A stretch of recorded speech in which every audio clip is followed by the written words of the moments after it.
요한계시록은 마지막 시대에 특별한 한 백성이 나타날 것을 예언하고 있습니다. 그들이 누구일까요? 그들은 요한계시록 12장 17절에 나오는 이 백성입니다. 용이 여자에게 분노하여 돌아가서 그 여자의 남은 자손 곧 하나님의 계명을 지키며 예수 증거를 가진 자들로 더불어 싸우려고 바다 모래 위에 서더라. 성도 여러분, 마지막 시대에 용 사탄과 대적할 백성이 있습니다. 마지막 여자의 남은 자손입니다. 그들이 누구입니까? 하나님의 계명과 예수 증거를 가진 자들이라고 요한계시록은 말하고 있습니다. 우리의 남은 생애 동안 이 여자의 남은 무리가 되기를 제가 간절히 바랍니다. 저는 개인적으로 요한계시록의 여자의 남은 자손은 마지막 시대 나실인이라고 믿습니다. 나실인이 무엇입니까? 하나님께 바쳐진 자라는 뜻입니다. 마지막 시대의 여자의 남은 자손은 하나님께 바쳐진 성도들입니다. 그래서 저는 이 시간에 나실인으로 부르심받은 삼손에 대해서 살펴보려고 합니다. 삼손을 우리가 잘 이해하면 여자의 남은 무리가 어떤 경험을 해야 하는지 이해할 수 있는 것입니다. 삼손은 나실인으로 태어났고 하나님께 바쳐진 자로 부르심을 받았습니다. 그러나 참담하게 무너졌습니다. 삼손이 어떻게 무너졌고 어떻게 사탄이 그를 공격했고 어떤 점에서 삼손이 크게 시험을 받았고 그의 마음속에 있었던 고민은 무엇이고 그가 결국 그의 인생 속에서 어떻게 승리를 얻게 되는지를 우리가 살펴보면은 마지막 시대 여자의 남은 자손으로 하나님께 바쳐진 자로 우리가 어떻게 살아야 할지 볼 수 있게 됩니다. 자, 그래서 오늘 이제부터 우리가 사사기에 나오는 삼손의 이야기를 좀 살펴보도록 하겠습니다.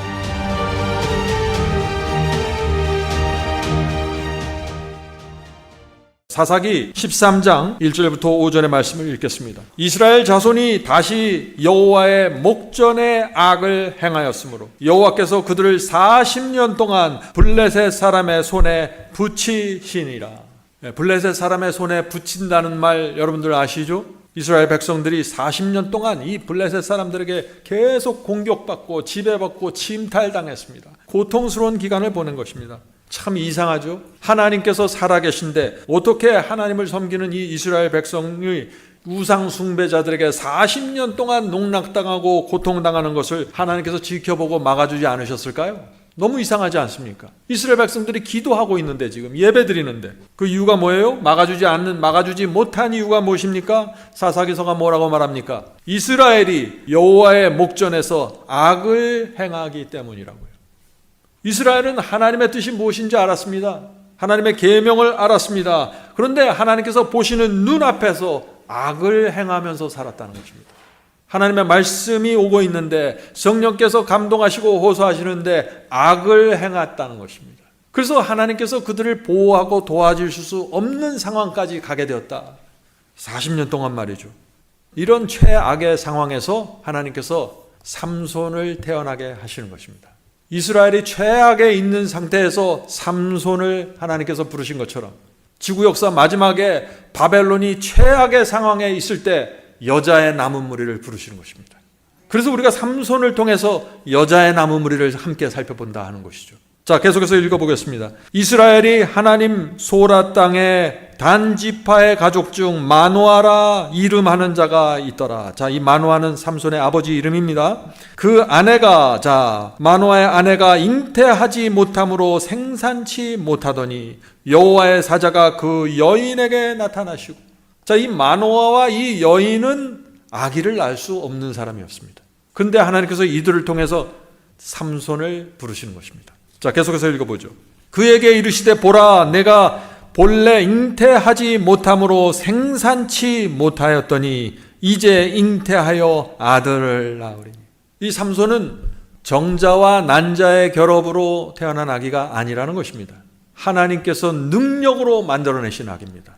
그런데 하나님의 능력으로 만들어냈지만 이 삼손이 인간의 유전자 밖으로 인간과 다른 어떤 특별한 존재로 태어난 것이 아니라 인간의 유전자를 갖고 인간의 본성을 갖고 죄된 본성을 갖고 삼손이 태어난 것입니다.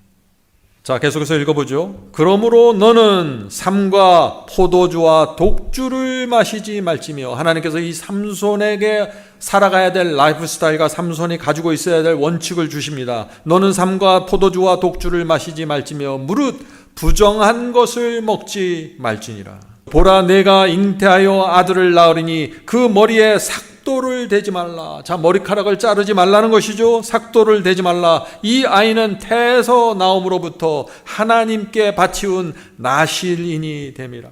나실인이 뭐라 그랬죠? 여기 나오죠? 하나님께 바쳐진 자입니다. 삼손은 하나님께 바쳐진 자로 살아야 했던 것입니다. 평생 하나님께서 주신 원칙과 말씀을 기억하면서 잊지 않아야 되는 것입니다. 그래서 네 머리를 자르지 마라. 네 머리카락을 자르지 마라. 머리카락이 계속해서 길어지는 모습을 보면서 나는 계속해서 이 한 길을 걸어가야 돼. 나실인입니다. 마지막 시대의 나실인, 여자의 남은 자손입니다. 우리 마음속에 삼손이 머리를 자르지 않은 것처럼 우리 마음속에도, 우리의 삶 속에서도 어떤 상황에서도 잘리지 않는 분명한 원칙과 진리가 세워져 있어야 된다는 것입니다. 그것이 나실인입니다. 계속해서 읽어보죠. 그가 삼손이 바벨론 사람의 손에서 이스라엘을 구원하기 시작하리라. 하나님께서 마노아 부부에게 삼손을 주신 이유와 목적이 무엇입니까? 이 삼손을 통해서 블레셋 사람을 구원해내기 위해서입니다. 하나님께서 마지막 시대에 여자의 남은 자손을 부르시는 이유가 무엇입니까? 마지막 시대의 바벨론 속에서 하나님의 백성을 구원해내기 위해서입니다.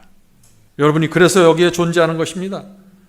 성도 여러분, 우리가 한 가지 이해할 것은 이것입니다. 하나님께서 어떤 사람을 부르실 때 그 시대의 사람들이 전혀 이해하지 못하는 말씀과 계명을 주시면서 부르는 경우들이 있다는 것입니다. 그래서 이 부르심을 받는 사람들은 하나님의 뜻을 정확하게 순종하고 감당해야 하는 것입니다. 사람들이 전혀 이해하지 못하는 상황 속에서 말이죠. 노아도 그렇고 아브라함도 그렇고 그 시대의 사람들이 전혀 이해할 수 없는 말씀을 받은 것입니다. 그러나 그들은 그 말씀을 순종하면서 사는 것입니다. 마지막 시대 여자의 남은 자손도 마지막 시대 전혀 이 시대의 사람들이 이해하지 못하는 말씀, 이해하지 못하는 계명들을 받으면서, 이해하지 못하는 예언을 받으면서 살아가게 된다는 것이죠. 자, 하나님께서 삼손에게 포도주를 먹지 말고 부정한 것을 먹지 말고 머리카락을 삭도하지 말라 하는 명령을 주셨죠. 그 시대의 사람들이 이것을 쉽게 이해할 수 있는 명령이 아닙니다. 아니, 왜 머리는 자르지 말아야 돼? 그래서 나실인이 지나가면 어떻게 돼요? 머리가 긴 삼손이 지나가면 어떻게 돼요? 사람들이 다 아는 것입니다. 나실인이구나. 하나님께서 저 사람을 부르셨구나. 마지막 시대 여자의 남은 자손이 지나가면 사람들이 다 보는 것입니다. 다른 사람들은 다 이렇게 먹고 사는데 저 사람들은 저렇게 먹고 사는구나. 다른 사람들은 다 저렇게 저런 라이프 스타일로 사는데 이 사람들은 이렇게 살아가는구나. 다른 것입니다. 완전히 독특한 백성이 되는 것입니다. 성도 여러분, 삼손은 평생 머리카락을 자르지 말라는 명령을 받았습니다. 한번 입장을 바꿔놓고 생각해 보세요. 이게 어떤 것인지. 그때 뭐 좋은 샴푸도 없었을 텐데 머리를 안 자르면 어떻게 될까요? 얼마나 불편하겠어요. 평생 머리를 칭칭 감고 살아야 되는 것입니다. 얼마나 힘들었을까요? 그래서 머리카락을 삭도하지 말라는 이 하나님의 명령을 참 이해하기 어려운 명령인 것입니다. 삼손 자신도 이것을 어떻게 받아야 될지 몰랐을 것입니다. 그러나 하나님을 진심으로 신뢰하고 믿는 믿음을 통해서만 이 명령을 수행할 수 있는 것입니다. 이 명령은 이해되지 않지만 그 명령을 주신 하나님은 믿을 수 있기 때문이죠. 사사기 13장의 말씀을 계속해서 살펴보겠습니다. 사사기 13장 24절 25절입니다. 여인이 아들을 낳음에 이름을 삼손이라 하니라. 아이가 자라매 여호와께서 그에게 복을 주시더니. 자, 하나님께서 삼손에게 어떤 복을 주실까요? 계속 읽겠습니다. 소라와 에스다올 사이 마하네단에서 여호와의 신이 비로소 그에게 감동하시느니라. 하나님께서 삼손에게 어떤 복을 주셨다고 했습니까? 성령께서 삼손의 마음을 감동시키는 복을 받은 것입니다. 성령의 감동, 그것이 하나님께서 주실 수 있는, 하나님께서 이 나실인에게 주실 수 있는 가장 큰 복이었습니다. 성도 여러분, 이것을 여러분이 깊이 이해하셔야 됩니다. 오늘날 많은 사람들이 성령의 감동과 호소를 느끼지 못합니다. 영적으로 마비되어 있습니다. 그것이 얼마나 중요한지 모릅니다. 성령의 감동과 호소가 무엇인지 모르는 것은 하나님께서 주실 수 있는 가장 큰 축복을 잃어버린 상태입니다. 굉장히 위험한 상태로 들어가는 것이죠. 성도 여러분, 여러분의 마음에 성령께서 나를 인도하시고 감동하신다는 그 인식과 느낌이 있습니까? 큰 축복을 받으신 것입니다. 성령께서 여러분의 마음에 진리에 대한 확신을 주십니까? 진리에 대한 이해와 깨달음을 주십니까? 하나님께서 주실 수 있는 가장 큰 축복을 지금 받는 것입니다. 옛날 하나님께서 삼손에게 주고자 했던 그 복을 받고 있는 것이에요. 성령께서 여러분의 양심 속에 그 사람을 미워하지 말라, 그 사람에 대한 원한을 내려놔라, 그 죄를 내려놔라, 그 유혹을 물리치라, 이런 양심의 감동과 호소를 주실 때 가장 큰 축복을 받는 것입니다. 우리 양심 속에서 성령의 감동과 호소가 사라지지 않도록 소중한 마음으로 날마다 성령을 받으셔야 되는 것입니다. 성령은 인격체십니다. 여러분이 성령을 거절하고 성령의 호소를 거절하면 성령의 마음에 아픔이 있는 것입니다. 인격체예요. 자, 계속 읽겠습니다. 사사기 14장으로 넘어갑니다. 사사기 14장 1절부터 3절.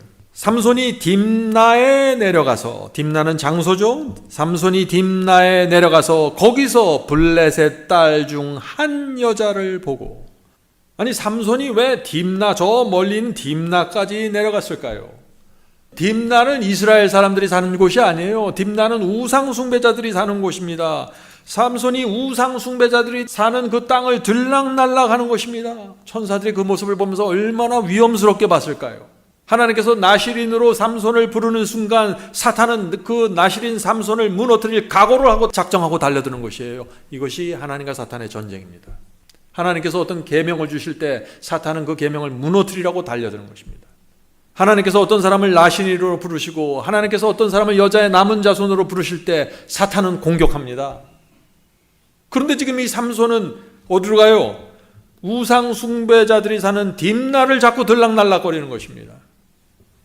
그래서 블레셋 딸 중 한 여자를 보고 자기 부모에게 말하여 가로되 내가 딥나에서 블레셋 사람의 딸 중 한 여자를 보았사오니 이제 그를 취하여 내 아내를 삼게 하소서. 어떤 장면입니까? 사탄이 딥나에서 삼손을 낚아채는 장면입니다. 사탄의 전략이 무엇입니까? 하나님의 백성을 하나님의 장소에서 떠나 사탄의 장소를 자꾸 들락날락거리게 끌어가는 것입니다. 성도 여러분, 제가 가끔씩 말씀드리죠.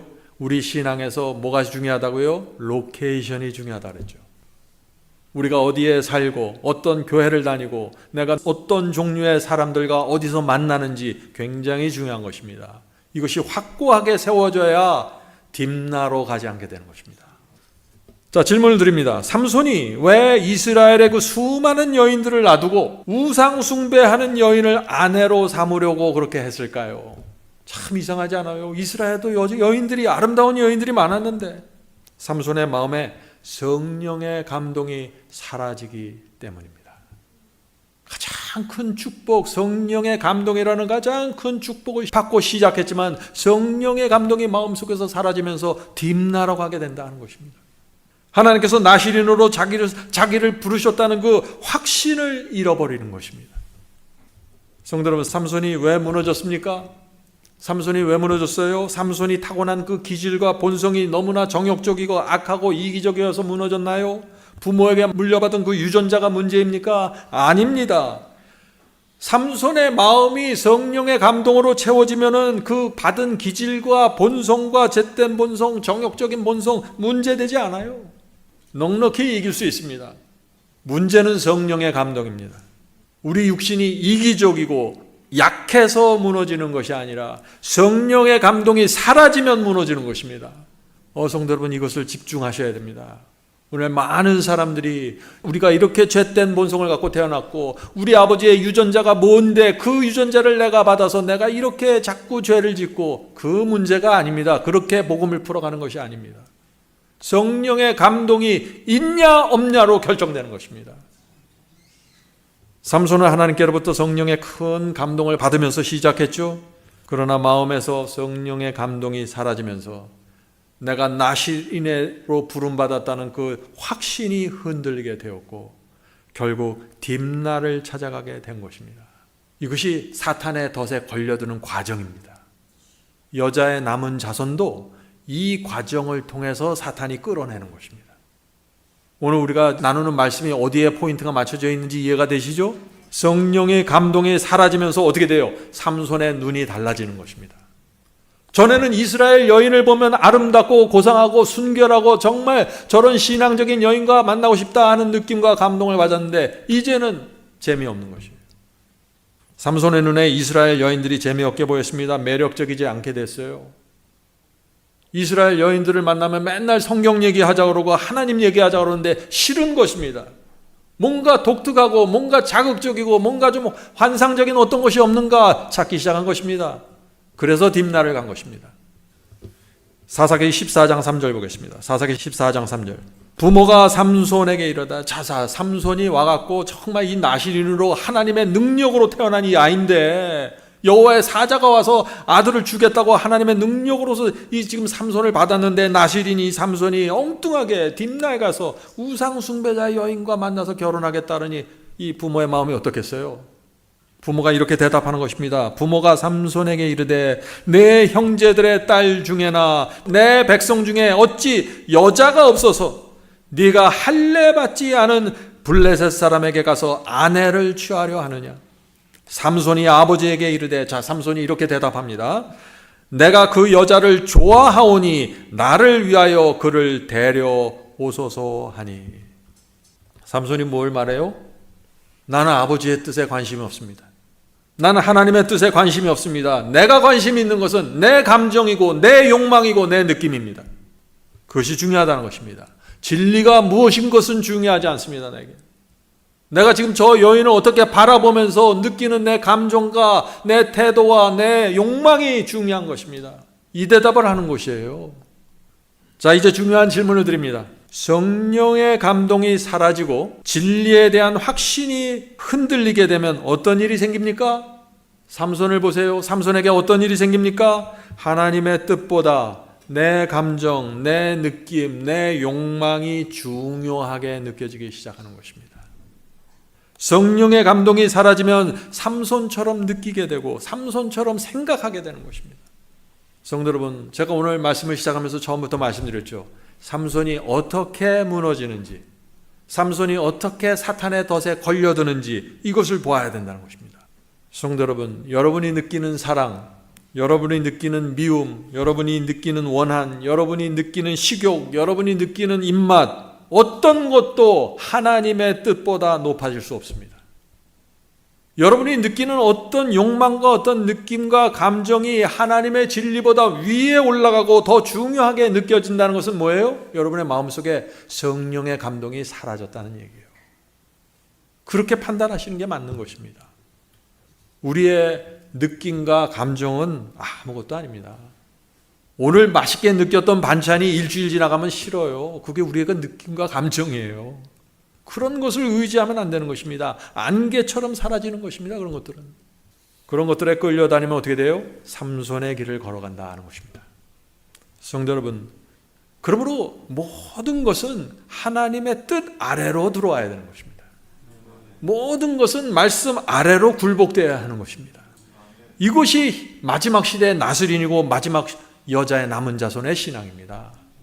이것이 분명해야 돼요.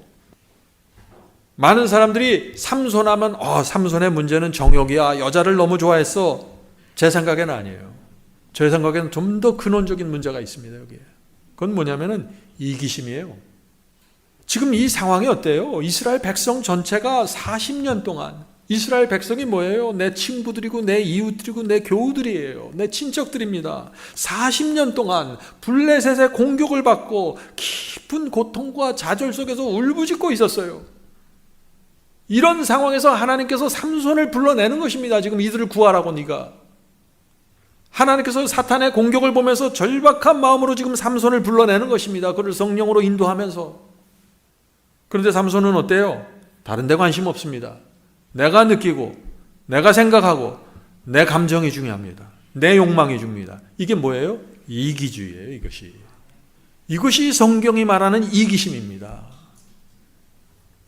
삼손은 자기밖에 몰랐어요. 내 욕망, 내 감정을 만족시키기 위해서는 하나님의 절박함도 외면했고 이스라엘 백성의 고통도 외면해버리는 것입니다. 얼마나 지독한 이기주의입니까? 성도 여러분, 이기심이 무엇이에요? 하나님의 뜻을 외면하는 것입니다. 이기심이 무엇입니까? 하나님의 성도들의 어려움을 외면하는 것입니다. 이기심이 무엇입니까? 하나님의 교회의 필요를 외면하는 것입니다. 왜 외면합니까? 내 느낌, 내 감정, 내 안일함 때문에 외면하는 것입니다. 이기주의입니다. 죄입니다. 성도 여러분, 나실인이 어떻게 무너지는지 잘 보셔야 됩니다. 여자의 남은 자손이 바로 이 문제를 갖고 넘어지기 시작한다는 것입니다. 이 이기심 때문에 말이죠. 깊이 박혀있는 이기심, 영혼을 멸망시키는 것입니다. 삼손은 정말 철저하게 자기밖에 몰랐던 것 같아요. 그런데 참 놀라운 것은 그래도 성령께서는 이 삼손을 포기하지 않고 계속해서 감동시킨다는 것입니다. 그 마음을 흔들어 잡아 끌려고 애를 쓴다는 것이에요. 성령께서. 그것이 삼손의 이야기입니다. 사사기 14장 5절부터 9절 보겠습니다. 삼손이 그 부모와 함께 딥나에 내려가서 자식을 이길 부모가 없습니다. 결국 딥나까지 갑니다. 이 부모도. 삼손이 그 부모와 함께 딥나에 내려가서 딥나의 포도원에 이른즉 어린 사자가 그를 맞아 소리 지르는지라. 삼손이 여호와의 신에게, 여호와의 신이 뭐예요? 성령을 말한 것이죠. 여호와의 신에게 크게 감동되어 손에 아무것도 없어도 그 사자를 염소 새끼를 찢은같이 찢었으나. 나 같으면 삼손 도와주지 않겠어요. 내가 하나님이면. 이렇게 이기적이고 자기밖에 모르고 자기 욕망밖에 모르는 이 삼손을 도와주고 싶지 않을 것 같아요. 그런데 성령께서는, 하나님께서는 이 자기밖에 모르는 이 삼손을, 이 나실인을 끝까지 감동시키면서 그에게 능력을 주시고 힘을 주시는 것입니다. 삼손은 하나님께서 주신 그 힘과 능력을 갖고 이 사자를 찢어버리는 것입니다. 이건 인간의 능력에서 나올 수 있는 힘이 아니죠. 자, 계속해서 읽겠습니다. 그는 그 행한 일을 부모에게도 고하지 아니하고. 참 이상한 장면이 또 나옵니다. 삼손은 성령께서 크게 감동해서 놀라운 힘으로 사자를 찢어 죽였는데 그 엄청난 성령의 역사를 부모에게 숨겼어요? 말하지 않았어요? 왜 말하지 않았을까요? 자, 계속해서 보죠. 그가 내려가서, 삼손이 내려가서 그 여자와 말하며 그를 기뻐하였더라. 삼손의 관심은 여자밖에 없어요. 지금 이기심입니다. 성령께서 나를 어떻게 도와주셨고 성령께서 나에게 어떤 능력을 주셔서 내가 이렇게 승리했는데 그것은 관심이 없고 그것은 부모에게도 말하지 않아요. 극도의 이기주의라고 하는 것입니다. 그래서 이것이 오늘 많은 사람들이 이런 모습으로 살아갑니다. 성령께서 감동하시고 호소하시고 내 인생을 계속해서 인도하시는데 사람들은 계속해서 내가 원하는 것만 바라보면서 내 만족을 위해서 살아가는 것입니다. 그것이 삼손이 무너진 이유입니다. 자, 사사기 15장 8절부터 9절을 또 읽겠습니다. 얼마 후에 삼손이 그 여자를 취하려고 다시 가더니 돌이켜 그 사자의 죽음을 본즉. 자, 삼손의 이야기를 보면 계속 그 여자가 나옵니다. 결국 삼손의 문제는 한 가지 죄와 한 가지 유혹을 물리치지 못해서 평생 끌려다니는 것입니다. 오늘 많은 사람들이 여러 가지 수많은 죄에 끌려다니는 것이 아니에요. 한 가지 죄가 그의 인생을 끝까지 물고 들어가서 무너뜨려 버리는 것입니다. 한 가지 종류의 유혹이 말이죠. 잘 생각해 보세요. 그것이 여자의 남은 자손으로 부르심을 받은 여러분들에게 그것이 무엇인지 말이죠.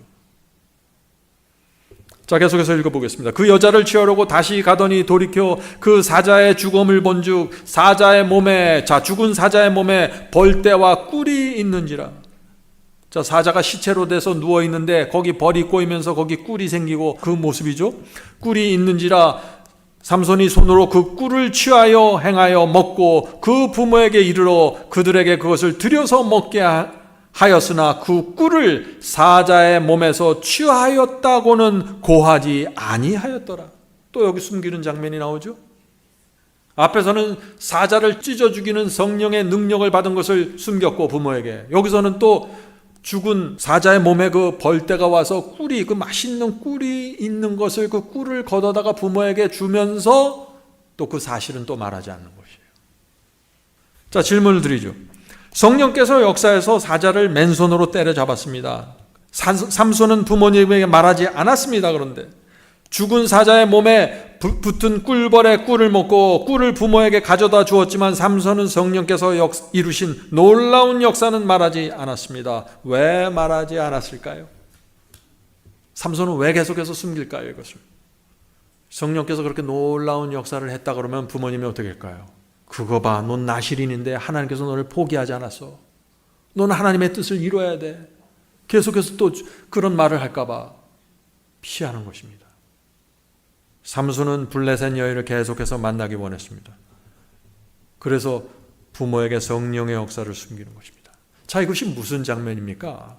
지금 삼손에게 한쪽에서는 계속 성령의 역사가 일어나는데 다른 쪽에서는 삼손이 계속해서 자기 만족을 위해서 자기가 원하는 것만을 따라가는 것입니다. 여자의 남은 자손에게 이 시험이 온다는 것입니다. 한쪽에서는 성령께서 계속해서 역사하시고 말씀과 성령으로 나를 인도하십니다. 내 마음이 때때로 감동이 됩니다. 어떤 때 눈물이 흘려요. 그런데 다른 한쪽에서는 사탄이 끊임없이 내 욕망과 내 느낌과 내 감정을 걸고 나를 끌어간다는 것입니다. 그래서 성령의 역사와 내 욕심이 계속해서 충돌하는 이 인생이 펼쳐질 수 있다. 조심해야 된다. 여기서 확고하지 않으면 삼손처럼 되는 것이에요. 자, 질문 드립니다. 삼손은 구원 받았을까요? 하는 질문입니다. 어떻게 생각하세요? 삼손 구원 받았습니까? 히브리서 11장 32절과 33절 보겠습니다. 히브리서 11장은 믿음장이죠. 믿음의 노독들이 쭉 나옵니다. 히브리서 11장 32절과 33절. 내가 무슨 말을 더하리요? 기드온, 바락, 삼손. 자, 삼손이 여기 나옵니다. 믿음의 조상으로 딱 나오죠. 삼손, 입다와 다윗과 사무엘과 및 선지자들의 일을 말하려면 내게 시간이 부족하리로다. 저희가 믿음으로 나라들을 이기기도 하고 의를 행하기도 하고 약속을 받기도 하며 사자들의 입을 막기도 하며. 삼손을 말하는 것이죠. 놀라운 사실은 이 히브리서는요, 삼손을 믿음의 노독 중에 한 명으로 제시하고 있다는 것이죠. 자, 여기서 또 우리가 질문을 드리죠. 질문은 이것입니다. 히브리서는 왜 삼손을 믿음의 노독, 믿음의 조상으로 말하고 있을까요? 하는 질문입니다. 삼손의 생애를 보면은 정말 모본으로 바라볼 만한 게 거의 없어요. 삼손의 인생의 마지막에 나타난 그 완전한 헌신과 굴복 때문입니다. 거기서 삼손의 인생이 역전되는 것입니다. 우리가 잘 알죠. 삼손이 사탄에게, 여자에게 끌려다니다가 그 인생 마지막에 하나님께 마지막 헌신을 드립니다. 자기 자신의 모든 것을 바치면서 말이죠. 블레셋 신전, 그 다곤 신전의 기둥을 붙잡고 삼손이, 그 눈이 뽑혀서 아무것도 없고 쇠고랑 찬 그 삼손이 그 기둥을 붙잡고 흔들어서 모든 것을 바쳐서 흔들어서 그 신전을 무너뜨리고 자기도 그 속에서 죽는 것입니다. 그래서 하나님께서 마지막 시대에 나실인으로 부른 이 하나님의 목적이 그때 성취되는 것입니다. 수많은 블레셋 백성들이 다곤의 신전에서 돌에 깔려서 죽어버렸습니다. 그 덕분에 이스라엘이 구원받는 것입니다. 거기서. 성도 여러분, 사람마다 다 다른 인생을 삽니다. 어떤 사람은 하나님께 처음에 충성스러운 삶을 살다가 인생의 후반전에 무너져 버려요. 그래서 구원을 잃어버린 사람들이 나옵니다. 그런데 또 기드온 같은 경우가 참 이상한 생애를 산 거예요. 기드온은 성령의 큰 감동하심을 받고 300명의 군사로 놀라운 승리를 거두죠. 많은 사람들이 그것만 알아요. 그러나 그의 인생의 후반전으로 가면 기드온의 인생 후반전에 어떤 일이 생깁니까? 그가 우상 속에 들어가서 큰 배도에 참여하면서 무너지는 장면이 또 나옵니다. 한 번 구원받으면 영원한 구원, 거짓입니다. 구원이라는 것은 개런티가 없습니다. 하나님의 능력에 의지하고 성령의 감동에 내가 따라가느냐, 여기서 이루어지는 것입니다. 어떤 사람은 그런데 삼손처럼 부패하고 정욕적으로 살다가 마지막에 하나님께 모든 것을 바치면서 또 구원받습니다. 그렇죠? 사람마다 다 달라요. 어떤 사람이 원합니까? 처음부터 나실인으로 부르심을 받고 항상 일관된 마음으로 평생 주님의 말씀에 순종하게 사는 것이 하나님의 뜻입니다. 우리 모두 그렇게 살게 되길 제가 간절히 바랍니다. 과거에 우리가 성령께서 크게 나에게 역사하셔서 능력 있는 삶을 살았다고 할지라도 그것이 유지되지 않으면은 구원을 잃어버릴 수 있는 것입니다. 그것이 성경이 주는 교훈이고 메시지라는 것이죠. 과거에 하나님과 동행했다고 해서 내가 지금 하나님과 동행하는 거 아닙니다. 성도 여러분, 우리는 오늘 내게 역사하시는 성령의 감동을 말해야 하는 것입니다. 과거는 지나간 이야기입니다. 오늘이 중요한 것입니다. 오늘 여러분이 이 예배당에 오셔서 성령께서 여러분의 마음에 감동하십니까? 그것이 중요한 것입니다. 성령께서 내 마음을 감동하셔서 나를 진리로 가까이 인도하시고 순종하고자 하는 심령을 주시고 주님을 끝까지 따라가고자 하는 그 간절한 소망을 주시면은 그것이 최고의 축복입니다. 그것이 구원에 대한 확신입니다. 자, 사사기 14장에는요, 사사기 14장을 보면 삼손의 배도와 부패 속에서도 삼손이 참 부패와 배도를 하게 되고 참 여자를 따라다니는 참 유치한 삶 속을 사는데 성령께서 포기하지 않고 따라가는 장면들이 또 나와요. 이게 또 기가 막힌 거예요. 이것이 하나님의 사랑입니다. 자, 사사기 14장 19절 20절. 사사기 14장에는 이 삼손의 배도와 부패가 나온다 그랬죠. 그런데 사사기 14장 19절 20절 저 끝쪽으로 가면은 이렇게 나옵니다. 여호와의 신이 삼손에게 크게 임하시매, 적게 임하심에게 아니라 크게 임하시매. 성도 여러분, 우리가 이것을 알아야 돼요. 여호와의 신, 성령입니다. 성령은 어떤 사람이 배도하고 어떤 사람이 죄를 범했다고 해서 금방 손 떼고 사라지는 분이 아니에요. 그렇게 오해하시면 안 돼요. 삼손은 이방 여인과 결혼했고 나실인의 신앙과 신조를 버렸고 하나님께 돌아올 수 있는 많은 기회를 외면했습니다. 그런데 성령께서는 그를 포기하지 않고 계속해서 오시면서 그의 마음을 감동하시는 것입니다. 그의 양심에 가책을 주시고 회개하게 하려고 성령의 최선을 다하는 그 모습이 사사기서에 나오는 것입니다. 이것이 하나님의 사랑입니다. 그러나 오해하지 말아야 될 것은 그렇게 삼손처럼 부패하고 세속적이고 죄된 생애를 살다가 결국에 마지막에 한번 크게 그냥 바치고 우리 구원받으면 좋지 않습니까? 인생을 재밌게 살다가 마지막에 한번 구원받고. 그게 그렇게 마음대로 안 돼요. 계속해서 진리를 거절하고 계속해서 하나님의 뜻을 외면하면 어떻게 되죠? 계속해서 양심이 강팍해지는 것입니다. 마음이 콘크리트처럼 단단해지는 것입니다. 도둑질 하려고 남의 집 담 천 넘어갈 때는 어때요? 가슴이 두근두근하고 혈압이 뛰고 난리가 나요. 근데 남의 집 담 2번, 3번 넘기 시작하면 어떻게 돼요? 그 다음부터는 그냥 운동이에요. 뛰는 게 없어요. 가슴 뛰는 게 없어요. 그런 것이에요. 죄는 우리를 망가뜨리는 것입니다. 조심하셔야 됩니다. 성령께서는요, 우리를 계속 감동하시고 호소하시지만 우리가 그것을 외면하고 거절하면 성령께서도 어쩔 수가 없는 거예요.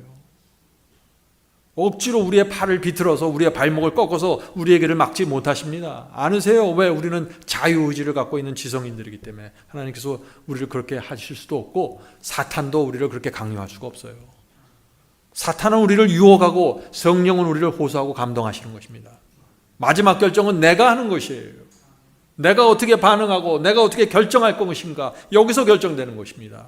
자, 사사기 14장 19절부터 20절 보겠습니다. 여호와의 신이 삼손에게 크게 임하심에 삼손이 아스글론에 내려가서 그곳 사람 30명을 쳐 죽이고, 블레셋 사람들 30명을 쳐 죽였어요. 그냥 한 게 아니에요. 성령께서 크게 감동해서 그에게 능력을 또 주시는 것입니다.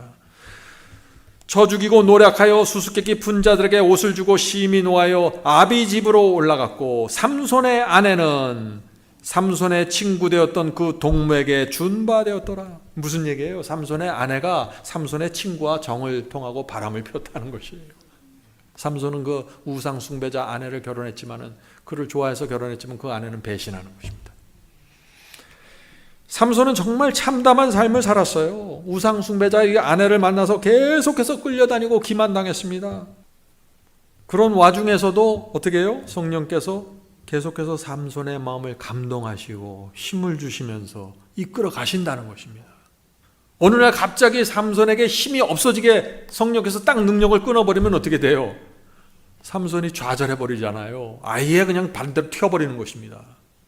그러니까 이 삼손을 붙잡으려고 성령께서 감동하시고 힘도 주시면서 처음에 나시린으로 불렀을 때 그 약속을 지키시는 거예요. 이 성령께서. 그러면서 그 마음을 잡으려고 하는 것입니다. 성도 여러분, 여러분의 마음을 잡기 위해서 성령께서 얼마나 오랫동안 노력한지 아십니까? 수십 년 동안 애써 오셨습니다. 여러분이 좌절하지 않도록 어떤 때는 용기를 주시며 어떤 때는 희망을 주시면서 어떤 때는 힘을 주시면서 끌어오시는 것입니다. 그런데 사람들은 그걸 외면하고 거꾸로 가는 것이죠.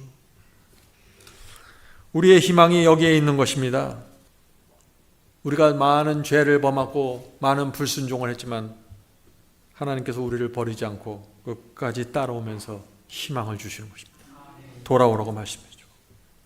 우리가 여기에 있고 여기서 여자의 남은 자손이 된 것은 그래서 우리가 잘나서 된 것이 아니라 하나님이 끊임없이 포기하지 않는 그 사랑과 희생과 호소와 성령의 감동 때문에 우리가 여기 있게 된 것입니다. 그래서 우리가 겸손해야 되는 것입니다. 다른 사람들이 넘어지고 무너질 때 불쌍히 보게 되는 것입니다. 왜요? 나도 과거에 그것보다 훨씬 더 심한 무너짐이 있었기 때문이죠. 하나님께서 포기하지 않는 그 사랑, 그것이 없었다면 우리에게는 아무것도 아닙니다.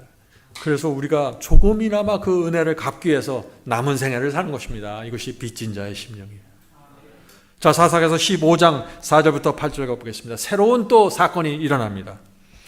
삼손이 가서 여우 300을 붙들어서 삼손이 가서 여우 300마리를 붙들어서 엄청난 또 성령이 임한 거예요. 엄청난 능력이 또 나왔어요. 그 꼬리와 꼬리를 메고 회를 취하고 그 두 꼬리 사이에 한 회를 달고 회에 불을 켜고, 이게 뭐냐, 여우 300마리를 잡고 그 꼬리에다 불을 붙였다는 거예요. 그것을 블레셋 사람의 곡식의 밭으로 몰아들여서 곡식당과 아직 배지 아니한 곡식과 감람원을 불사른지라.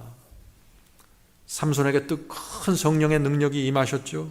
여우 300마리를 잡아서 그 꼬리에 불을 붙였습니다. 어떻게 됐을까요? 여우가 놀래서 막 뛰어다니면서 어떻게 돼요? 블레셋 사람들의 밭을 다 짓밟아 버린 것입니다. 추수할 수 없도록 곡식단을 다 회파해 버린 것이죠. 지금 삼손이 복수를 하는 것이에요. 자기 아내를 죽인 이 블레셋 사람들. 지금 이 삼손은 지금 몰라요. 자기 아내가 자기를 배신했는지 모르는 것입니다. 눈이 완전히 분별력을 잃어버렸어요. 삼손은 매우 불안정한 사람이 된 것입니다. 진리를 받으셨으면요, 진리를 받고 그대로 한 길을 걸어가야 되는데 여기서 자꾸 여자가 나타나면 또 이리로 휘청거리고 또 뭐가 나타나면 저쪽으로 가버리고 계속 내 욕망과 내 뜬김과 내 계획을 따라다니기 시작하면요, 사람은 불안정해집니다. 진리를 많이 아는 것 같은데 확고함은 없어요. 성령께서 감동하시는 것 같은데 전혀 다른 또 모습이 나타납니다. 일관된 모습이 나타나질 않아요. 우리 인생 속에 성령과 말씀을 딱 한 길을 꾸준히 가지 않으면 그렇게 되는 거예요, 사람이. 그래서 성품이 변화되지 않는 것이에요. 성품의 변화가 무엇입니까? 일관된 모습으로 산다는 것이에요. 자, 계속해서 읽어보죠.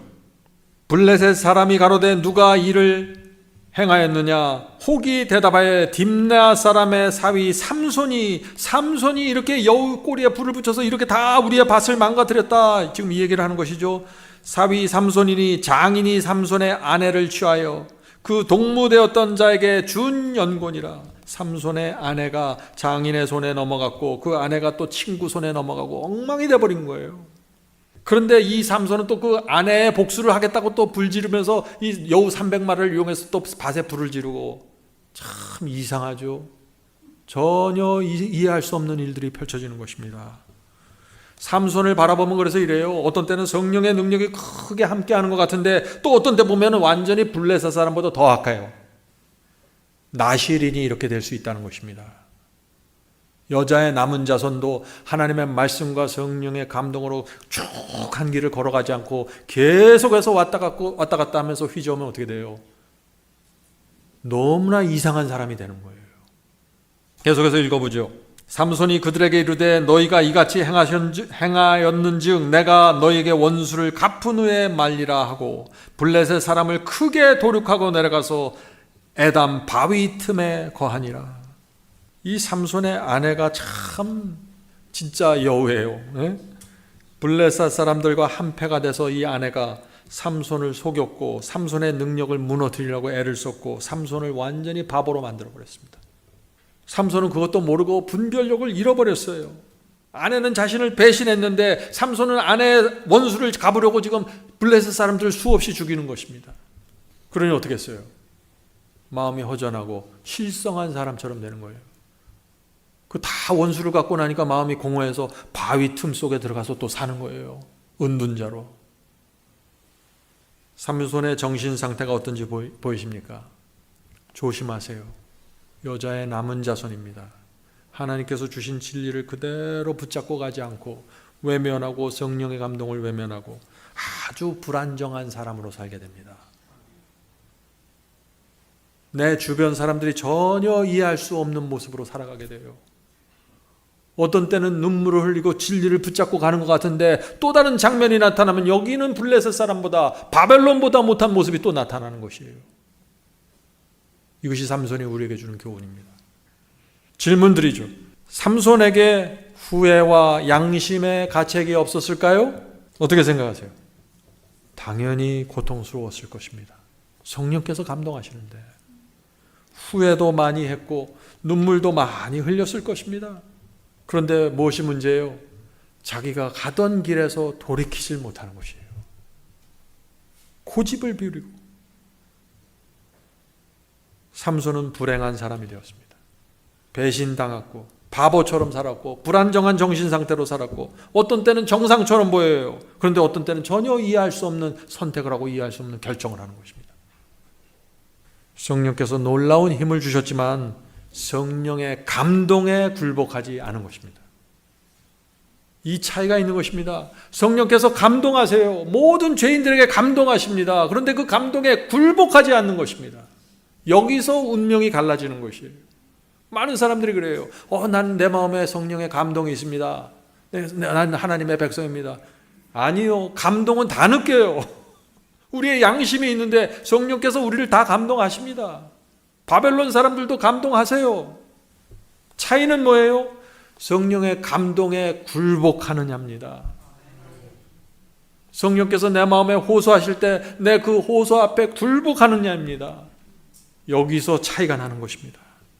그것이 내 자신을 부인하고 십자가를 지는 것입니다. 그것이 굴복입니다. 오늘날에도 수많은 삼손들이 있습니다. 진리의 분명한 빛을 받았고 성령의 큰 역사를 받았습니다. 하나님의 큰 부르심을 받았습니다. 그런데 자기 만족을 위해서 바보처럼 사는 것입니다. 자기 만족을 위해서. 아무것도 아닌 그것을 위해서 말이죠. 그러면서 또 죄의 종으로 살면서 눈물을 흘리고 회개합니다. 그런데 가던 길에서 돌아서지 않습니다. 이것이 삼손의 문제입니다. 성도 여러분, 저는 이번에 이 삼손의 이야기를 읽으면서 참 많은 것을 생각하게 되었습니다. 성도 여러분, 우리가 이것을 정확하게 우리 마음에 담고 가야 되는 것이에요. 그건 뭐냐면은 순종과 충성의 길을 걷지 않은 상태에서 어떤 능력을 받고 어떤 힘을 받고 어떤 마음의 감동과 느낌을 받는 그 자체는 아무것도 아니라는 것이죠. 이해가 되십니까? 하나님께서 삼손에게 주셨던 그 엄청난 능력과 힘이 우리에게 날마다 나타난다고 할지라도, 또 우리가 때때로 성령의 감동을 받고 마음에 큰 은혜가 있다고 할지라도 우리가 하나님의 말씀에 순종하지 않고 그 성령의 인도를 따라가지 않으면 아무 소용이 없다는 것입니다. 그것이 팩트예요. 삼손이 어땠어요? 사자를 죽이는 힘을 받았습니다. 엄청난 능력을 받은 거예요. 성령의 감동으로. 300마리의 여우를 잡아서 그 꼬리에 불을 붙이는 엄청난 능력을 받았어요. 그런데 어떻게 해요? 하나님의 말씀과 하나님의 원칙과 성령께 굴복하지 않은 것입니다. 의의 옷이 벗겨졌습니다. 그것이 삼손의 길이었습니다. 성도 여러분, 제가 다시 말씀드립니다. 능력이 나타나고 감동을 느끼는 것이 중요한 것이 아닙니다. 중요한 건 뭐세요? 성령께서 내 마음을 인도하시고 내가 감사와 충성으로 주님의 뜻을 따르는 것입니다. 그것이 예수께서 말씀하신 슬기로운 처녀예요. 그래서 그들이 들고 있는 등에 빛이 나는 거예요. 등은 갖고 있는데 순종하지 않고 성령의 감동에 인도함을 따라가지 않고 내 자신을 부인하고 겸손하게 살지 않으면 빛이 안 나잖아요. 삼손의 문제가 무엇입니까? 삼손의 또 다른 문제는 이거 중요합니다. 자신의 신분과 정체성을 잃어버린 것입니다. 내가 왜 태어났는지 몰라요. 자신이 나실인으로 태어났고 나실인으로 부르심을 받았다는 사실을 까맣게 잊어버리고 산 것입니다. 블레셋 사람들로부터 하나님의 백성을 구원하라는 하나님의 뜻을 그것을 알았어요. 그것이 자기가 태어난 이유라는 사실을 알았습니다. 어머니에게 들었어요. 그런데 삼손은 자신의 이 신분과 이 정체성을 잊어버린 것입니다. 그래서 완전히 길을 잃어버리게 된 것이죠. 성도 여러분, 저와 여러분의 신분과 정체성이 무엇입니까? 무엇이에요? 계시록 12장 17절입니다. 그렇게 대답하셔야 돼요. 마지막 여자의 남은 자손으로 저와 여러분을 부르신 것입니다. 그런데 이 신분과 정체성을 잃어버리면 어떻게 돼요? 삼손처럼 된다는 것입니다. 삼손처럼 된다는 것이 뭐예요? 내 느낌과 내 감정과 내 생각대로 사는 것입니다.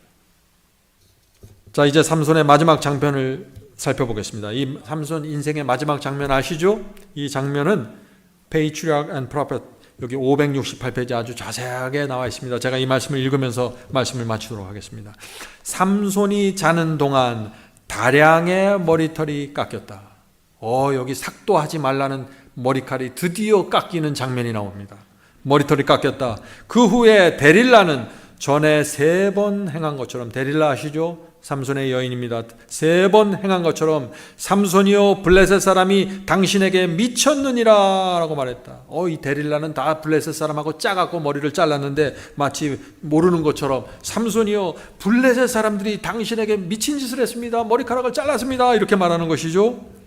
삼손은 도련히 일어나 전처럼 힘을 써서 그들을 멸하려고 생각했지만 무력한 팔은 말을 듣지 않았다. 팔이 힘이 없는 거예요. 블레셋 사람을 지금 죽이려고 달리는데 힘이 없어요. 왜 그래요? 머리카락을 삭도했잖아요. 그리고 그는 여호와께서 이미 자기를 떠나신 줄 깨달았다. 삼손이 드디어 깨닫게 되는 것입니다. 내가 그렇게 잘못하고 그렇게 죄를 짓고 그렇게 못된 짓을 했어도 성령께서 계속해서 감동하시고 내게 큰 힘을 주셨는데 이제는 내가 아무런 힘이 없구나. 하나님께서 삭도하지 말라는 머리카락, 그것이 하나님께서 나를 붙잡고 있는 마지막 언약이었구나. 그걸 깨닫게 된 것입니다. 삼손의 머리를 깎은 후에 데릴라는 그를 괴롭히고 그에게 고통을 가하여 그의 힘을 시험해 보았다. 왜냐하면 블레셋인들은 그의 힘이 없어진 것을 분명히 알게 되기까지는 감히 삼손에게 접근하지 못하는 까닭이었다. 삼손의 힘이 있으면은요, 블레셋 사람들은 완전히 상대가 안 되는 걸 알아요. 그래서 정말 삼손에게 힘이 빠졌는지 테스트해 보는 것이죠. 그 다음에 블레셋 사람들은 삼손을 잡아서 2눈을 뽑아 가사로 데려갔다. 거기서 삼손은 족쇄에 채여 감옥에 갇혀 고욕에 종사하였다. 성도 여러분, 이것이 나실인으로 태어난 삼손이 성령의 감동을 받지 않고 결국에는 하나님께서 지키라고 하신 그 마지막 명령까지 저버렸을 때 어떻게 돼요? 사탄에게 끌려가서 참담한 삶을 사는 이 모습이 나타나는 것입니다. 성도 여러분, 하나님께서 우리를 여자의 남은 자손으로 부르셨습니다. 이것은 놀라운 사명이고 엄청난 특권입니다. 세상 역사를 마치는 자들로 우리를 부르시는 것입니다. 자, 계속해서 읽겠습니다. 이스라엘의 사사요 전사였던 그에게 이 얼마나 큰 변화인가. 그가 이처럼 약해지고 눈멀고 감옥에 갇혀서 가장 천한 일에 종사하고 있다니. 삼손은 거룩한 부르심의 조건을 조금씩 깨트려 갔다. 하루아침에 갑자기 타락한 게 아니에요. 조금씩. 하나님께서는 오랫동안 참으셨으나 삼손이 그의 비밀을 누설할 만큼 죄악의 세력에 자신을 굴복하였을 때 여호와께서는 그를 떠나셨다. 자, 그리고 나서 중요한 말씀이 이어집니다. 그의 긴 머리에 효능이 있었던 것이 아니다. 머리카락이 길어서 그 머리카락에서 힘이 나온 게 아니라는 것이죠. 그것은 다만 하나님께 대한 그의 충성의 증거일 뿐이다. 그리고 정욕의 방종으로 그 상징을 잃었을 때, 긴 머리카락을 자르고 잃어버렸을 때 그것이 나타내는 축복도 역시 상실되었다. 고통과 굴욕과 블레셋인들의 희롱을 받는 가운데서 삼손은 이제까지 그가 알고 있던 것보다도 자신의 연약함을 더욱 많이 알게 되었고, 그의 고통은 그를 회개의 길로 인도하셨다. 자, 삼손이 지금 깊은 절망과 나락에 빠졌다가 회개의 길로 들어오는 장면을 말하는 것입니다. 삼손이 어떻게 회개하게 됩니까?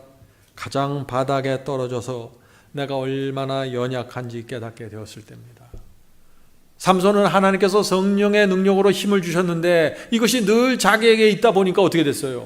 이것이 마치 내 힘인 줄 착각했어요. 크게 오해한 것입니다. 그런데 가장 깊은 절망과 고통 속에 떨어지면서 회개하게 되었다고요. 성도 여러분, 우리가 가장 깊은 절망과 고통 속에 떨어질 때, 그때가 어쩌면 하나님께 가장 큰 기회가 되는 것입니다. 기회가 되는 것입니다. 계속해서 읽어보죠. 머리가 자람에 따라, 자, 머리카락이 길게 자람에 따라 그의 힘은 서서히 되돌아왔으나. 자, 머리카락이 자라고 시간이 지나면서 어떻게 돼요? 머리카락이 길어져 갖고 마음이 돌아왔다는 게 아니에요. 머리카락이 길어나면서 시간이 지나가면서 어떻게 돼요? 그의 마음과 신앙이 회복되었다는 것입니다. 그가 족쇄에 차인 가망 없는 죄인이라고 생각한 그의 원수들은, 블레셋 원수들은 아무 염려를 하지 않았다. 블레셋인들은 승리를 자기 신들에게 돌리고 미친 듯이 기뻐하면서 이스라엘의 하나님께 도전하였다. 바다의 보호자란 어신, 물고기신 다곤을 위하여 잔칫날이 정해졌다. 온 블레셋 평원의 성읍과 촌락에서 백성들과 방백들이 모여들었다. 큰 무리들이 광대한 신전을 메우고 그 지붕 위에 있는 회랑에도 운집하였다. 지금 이 블레셋 사람들이 이 다곤 신전에 지금 다 모여든 것입니다. 다 모여들었어요. 그것은 환락과 축제의 장면이었다. 그 후에 다곤의 힘을 과시하는, 그들이 섬기는 다곤 신의 힘을 과시하는 최고의 전리품으로서 삼손을 끌어내왔다. 지금 블레셋 사람들은 뭘 얘기하는 것이에요? 우리의 다곤 신이 이스라엘이 섬기는 하나님보다 강하다는 것을 보여주는 거예요. 왜? 이스라엘 사람들에게 최고의 용사 삼손이 지금 다곤 신전 앞에서 무릎 꿇고 있잖아요. 성도 여러분, 여러분이 무너졌을 때 하나님께서 욕을 받는 것입니다. 우리가 다곤 신전에 무너졌을 때 하나님의 명예가 떨어지는 것입니다. 하나님이 다곤신 밑으로 들어가 버리는 것이에요. 삼손은 지금 그걸 보여주는 것입니다. 삼손이 지금 온 그 눈이 뽑히고 쇠거랑을 질질 차면서 지금 다곤 신전 중앙으로 끌려 나오는 것입니다. 삼손이 나타나자 그들은 환호성을 질렀다. 백성들과 방백들은 그의 비참함을 보고 조롱하고 그들의 신을 숭배하였다. 얼마 후에 삼손은 마치 피로한 것처럼 그 신전 지붕을 버티고 있는 중앙에 있는 두 기둥에 기대게 해달라고 요청했다. 삼손이 지금 주변 사람들에게 나를 이 다곤 신전에서 가장 큰 두 개의 기둥 아래로 나를 인도해달라고 부탁하는 것입니다. 그 사람들은 삼손이 아무런 힘이 없다는 걸 알기 때문에 그 부탁을 불쌍하게 여기고 들어주는 것이죠. 그 후에 삼손은 이렇게 기도합니다. 주 여호와여, 구하옵나니 나를 생각하옵소서. 하나님이여, 구하옵나니 이번만 나로 강하게 하사 원수를 단번에 갖게 하소서라고 조용히 기도를 드렸다. 이것이 하나님께 드리는 삼손의 마지막 기도였고 헌신이었습니다. 이와 같은 기도를 드리고 삼손은 강한 팔로 두 기둥을 껴안고 블레셋 사람과 함께 죽기를 원하노라 부르짖으면서 몸을 굽히니 지붕이 무너져 와르르 하는 소리와 함께 그 많은 군중을 모두 멸하였다. 사사기는 삼손이 죽을 때 죽인 자가 살아있을 때 죽인 자보다 훨씬 많았더라고 기록하였다. 성도 여러분, 저는 이 삼손 이야기를 읽으면서 많은 것을 생각하게 되었습니다. 저도 제 과거의 생애를 되돌아보면 정말 부족함이 많습니다. 그런데 이제 제 인생의 마지막에 들어가면서, 후반전에 들어가면서 이제 제 마지막 헌신과 희생을 드려야 될 때가 되었다고 생각하는 것입니다. 여러분도 오늘 삼손이 들은 그 마지막 헌신으로 들어가게 되길 제가 바랍니다. 우리가 무슨 잘한 게 무엇이 있습니까? 우리의 과거를 되돌아볼 때 정말 삼손보다도 못한 일들이 있었습니다. 많은 죄가 있었습니다. 이제 우리는 우리의 인생을 정리하면서 삼손이 들은 그 마지막 희생과 헌신을 하나님께 바칩시다. 바벨론의 신전의 두 기둥을 껴안고 무너뜨리는 역사에, 그 전도의 역사에 여러분이 참여하게 되길 바랍니다. 나시리는 여자의 남은 자손은 나 혼자 구원받고 끝나는 사람들이 아니에요. 바벨론의 신전을 무너뜨리라고 부르심을 받는 사람들입니다. 인생은 길지 않습니다. 예수께서 오실 때가 정말 가까이 왔습니다. 이 세상의 징조들을 보세요. 세상 돌아가는 것을 보십시오. 예수께서 오실 때가 되었습니다. 이제 우리가 마지막 헌신을 드려야 된다 하는 것이죠. 과거에 저와 여러분이 만약 삼손처럼 살았다면 이제 다곤 신전의 두 기둥을 껴안고 하나님을 위해 죽기로 결정해야 되는 것입니다. 내 자아를 죽고 내 이기심을 죽이고 나만 생각하는 내 그 못된 생각을 다 죽여야 하는 것입니다. 하나님께 드리고 주여 이제 이 마지막 헌신을 드립니다. 받아주시옵소서. 이런 성도들은 삼손의 인생처럼 역전될 것입니다. 여러분이 어떻게 살아왔든지 간에 하나님께서 놀라운 축복과 영광으로 여러분을 인도하신다는 것입니다. 이것이 삼손 이야기입니다. 삼손 이야기. 자, 계속해서 삼손 이야기 마지막 읽어보겠습니다. 우상과 그의 예배자들이 모두 다곤의 신전의 폐허 아래 매장되었다. 그 중에는 하나님께서 당신의 백성의 구원자가 되도록 선택하셨던 거인 삼손의 시체도 있었다. 삼손을 통하여 하나님께서 블레셋 사람의 손에서 이스라엘을 구원하기 시작하시리라는 하나님의 약속이 성취되었으나 하나님께 찬양이 되고 민족의 영광이 되었을 삼손의 생애의 기록은 얼마나 어둡고 무서운가. 하나님의 뜻은 이루어졌어요. 하나님께서는 뜻을 정하시면 반드시 이루시는 분입니다. 그런데 그 와중에 삼손의 생애는 참담했다는 것입니다. 그렇게 살 필요가 없다는 것이죠.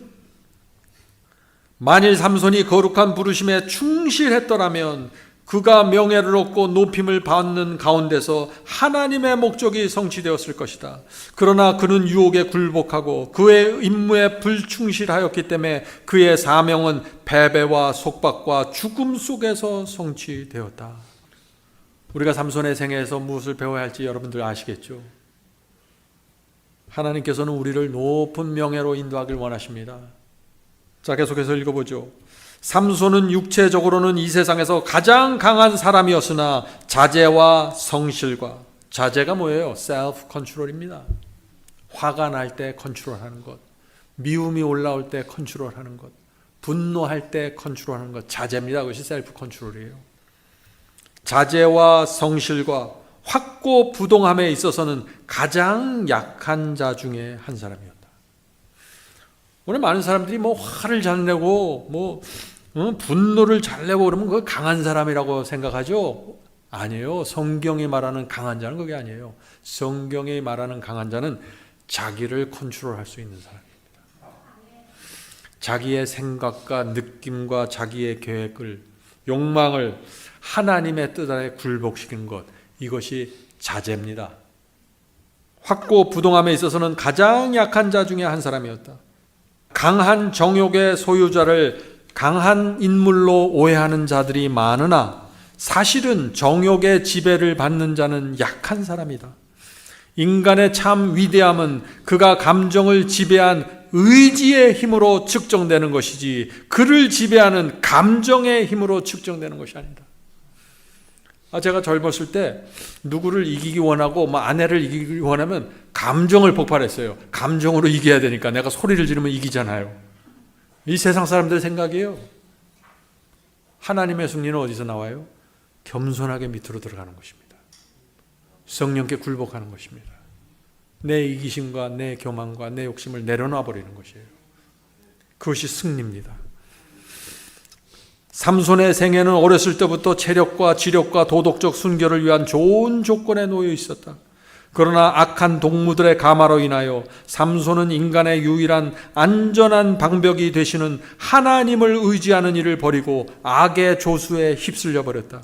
진리의 길을 따르는 자들이 시련을 당하고 하나님께서 그들을 보호하실 것이나 만일 사람들이 고의로 의도적으로 자신을 유혹의 세력 하에 두면 그들은 조만간에 넘어질 것이다. 성도 여러분, 뭐라 그래요? 진리를 정확하게 알고 있습니다. 그런데 자기 스스로 알면서 의도적으로 자기가 유혹의 길을 자꾸 가는 것입니다. 문턱을 넘어가는 것입니다. 그 여자 집에 들어가면 안 되는데 자꾸 그 여인의 집에 문턱을 넘어가는 것입니다. 알면서 의도적으로 성령의 감동을 외면하면서 말이죠. 그래서 삼손이 무너졌다고요. 성령을 알면서 성령의 호소를 거절하면은요, 완전한 무방비 상태가 되어버리는 것이에요. 이걸 알아야 돼요. 계속해서 읽겠습니다. 하나님께서 특별한 사업을 위하여 당신의 도구로 사용하시려고 하는 자들을 사탄은 전력을 다하여 타락시키려고 한다. 성도 여러분, 여러분이 여자의 남은 자손이 되기로 결정하셨습니까? 하나님께서 여러분을 당신의 도구로 사용하시려고 부르신 것입니다. 하나님께서 어떤 사람을 하나님께서 부르시는 것을 보면은 사탄이 공격한다는 것입니다. 전력을 다하여 그 사람을 타락시키려고 하는 것입니다. 하나님께서 아담과 하와를 창조하시고 그를 인도하실 때 사탄이 와서 타락시키려고 하는 것입니다. 하나님과 사탄의 전쟁을 잘 이해하세요. 여러분은 지금 하나님의 부르심을 받고 있는 마지막 여자의 남은 자손, 마지막 시대의 나실인이라는 걸 잊으시면 안 됩니다. 사탄은 우리의 약점을 이용하여 우리를 공격하고 품성의 결점을 통해서 우리의 심신을 지배하려고 하고 있으며, 우리가 이 결점들을 계속 품고 있으면 그가 성공하리라는 것을 알고 있다. 자, 사탄이 공격이 어떻게 이루어집니까? 우리의 약점이 무엇인지 알기 때문에 약점을 건드린다는 것입니다. 어떤 사람은 돈에는 강해요. 돈에는 흔들리지 않아요. 근데 명예, 이기심, 자존심은 아주 약해요. 딱 그걸 건드려요. 돈 갖고 장난치지 않는다는 것이죠. 우리의 약점, 성품의 약점을 공격합니다. 우리는 내 약점이 무엇인지 알죠? 다른 사람은 몰라도 나는 아는 것입니다. 내 성품의 결점이 무엇인지 내가 잘 아는 것입니다. 어떻게 해야 될까요? 그러니까 그 약점과 성품의 결함을 고쳐야 하는 것입니다. 어떻게 고쳐요? 날마다 말씀과 성령의 역사로 들어가는 것입니다. 우리가 왜 아침 예배를 드립니까? 아침마다 그 말씀을 받으면서 내 성품의 약점과 결점을 고침받기를, 낫기를 원하는 것입니다. 성령의 기름을 바르는 것입니다. 이기적인 사람, 내가 이기적이다라고 생각하는 사람은 그 이기심을 버려야 하고, 내가 게으르다 하는 사람은 그 게으르심을 극복해야 되는 것입니다. 나에게 어떤 죄의 습관이 있다라고 성령께서 가르쳐 주시면 버려야 하는 것입니다. 끊어야 되는 것입니다. 그렇지 않으면 사탄이 계속해서 내게 와서 똑같은 약점을 공격하고 똑같은 성품의 결점을 계속해서 치고 들어오는 것입니다. 그래서 사람들이 똑같은 죄를 반복하기 때문에 좌절하는 것이에요. 오늘은 A라는 죄를 짓고 내일은 D라는 전혀 다른 종류의 죄를 지면 사람은 절망하지 않아요. 희망을 가질 수 있습니다. 그런데 오늘도 A라는 죄를 짓고 다음 주에도 A고 그 다음 주도 A면 사람은 절망하게 되는 것입니다. 절망할 필요 없다는 것입니다. 그걸 고치시고 버리고 끊으셔야 됩니다. 어떻게 해요? 하나님의 말씀과 성령의 감동을 통해서 말이죠. 하나님께서 도와주십니다. 자, 계속해서 읽어보죠. 그러나 아무도 패배할 필요가 없다. 인간은 자신의 연약한 노력으로 악의 세력을 정복하도록 홀로 내버려 둔 바 되지 않았다. 우리 혼자 스스로 노력하는 것이 아니에요. 우리가 뜻을 정하고 내가 이 약점과 이 결점을 고치고 싶습니다. 주여 도와주시옵소서 하면 하나님께서, 성령께서, 그리스도께서, 삼위 하나님께서 기다렸다는 듯이 오셔서 붙잡고 인도하시고 보호하신다는 것입니다. 하나님의 능력으로 승리하는 것입니다. 도움은 가까이 있으며 참으로 도움을 갈망하는 모든 영혼들에게 도움이 주어질 것이다. 야곱이 계시 가운데 본 사다리를 오르락 내리락 하던 하나님의 천사가 원하는 모든 영혼을 도와 가장 높은 하늘에까지 오르게 할 것이다. 아멘. 성도 여러분, 마지막 시대의 나실인 여자의 남은 자손입니다. 우리가 우리의 인생을 하나님께 맡겨야 됩니다. 이제 내 고집과 내 편견과 내 생각, 내 사고방식 이런 거 다 내려놓고 주여 내가 내 자신을 하나님께 드리기 원합니다. 이제는 하나님의 뜻이 내 뜻이 되길 원합니다. 그렇게 우리가 하나님께 드리면은 어떻게 돼요? 그때부터 하나님께서 내 인생을 책임져 주신다는 것입니다. 왜요? 우리가 하나님의 뜻에 굴복했고 그것을 붙잡고 따라가기로 선택했기 때문에 말이죠. 걱정하지 마라 얘야. 내가 책임져 준다. 날마다 내가 너에게 일용할 양식을 공급해 주고 공중에 나는 새도 내가 책임지는데 하물며 너냐? 내가 책임진다. 이것이 하나님과 당신의 백성 사이에 있는 언약입니다. 우리가 어떻게 살아야 합니까? 나를 위해서 살면 죽습니다. 하나님의 영광을 위해서 살아야 됩니다. 성도 여러분, 우리가 교회에서 의논하고 대화하고 직원회할 때 원칙이 있는 것이에요. 나를 위해서 의견을 내는 것이 아니라 주님, 이 문제에 대한 하나님의 뜻이 무엇입니까? 이렇게 묻는 것이 이게 직원회고 이것이 교회 생활입니다. 주님, 이 문제에서 무엇이 하나님의 뜻입니까? 주여, 이 사건에서 이런 내용을 우리가 다룰 때 무엇이 이 하나님의 교회를 위해서 최선의 선택입니까? 그렇게 하면은 우리는 다 연합이 되는 것입니다. 그런데 사람들은 어떻게 돼요? 많은 사람들이 주여 나는 이것을 하고 싶습니다. 주여 이것이 내 뜻입니다. 이것을 꼭 교회에서 성취하고 싶습니다. 전부 내 뜻이 끌고 나와요. 그러니까 충돌이 생기고 문제가 생기는 것입니다. 하나님의 영광만을 바라보십시오. 그 사람과 대화할 때 내가 어떻게 대화해야 하나님께 영광이 될까요? 그것이 성도의 교제입니다. 성도 여러분, 우리의 삶에 지나간 과거 속에 많은 문제들이 있으면 어떻습니까? 하나님께서 용서해 주시는데요. 우리가 돈이 없고 가난하면 어떻습니까? 하나님께서 내 인생을 책임져 주시는데요.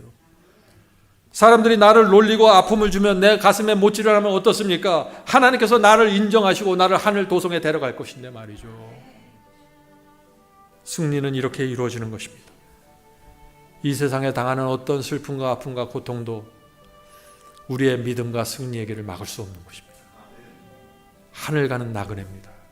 무엇이 더 필요합니까? 우리 인생에. 하나님께서 우리가 원하는 모든 것을 다 주시면서 인도하십니다. 용기를 내십시다. 하나님께서 우리를 인도하시고 마지막 시대의 나실인으로 우리를 끝까지 붙잡아 주십니다. 감사합니다.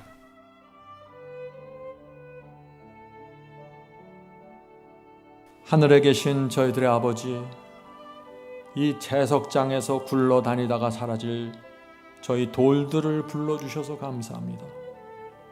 이제 주께서 저에게 주신 말씀과 성령의 역사를 통해서 저희가 깎여지고 다듬어지고 정으로 쪼여지면서 모퉁이 돌 옆에 들어가고 아브라함의 돌 옆에 들어가고 스데반 돌 옆에 들어가는 그 돌로 맞춰지게 됩니다. 주여, 성령의 은혜로 저의 마음을 붙잡아 주시고 하늘 도성에서 이루어지는 그 마지막 장면을 기억하면서 이 길을 갈 수 있도록 도와주시옵소서. 저희 속에 늘 은혜의 기쁨을 주시고 평화를 주시고 진리 안에서 자유를 허락해 주셔서 이 길을 즐겁고 행복한 마음으로 감사한 마음으로 걸 수 있게 기적을 베풀어 주시옵소서. 모든 말씀 예수님의 이름으로 간절히 기도드립니다. 아멘.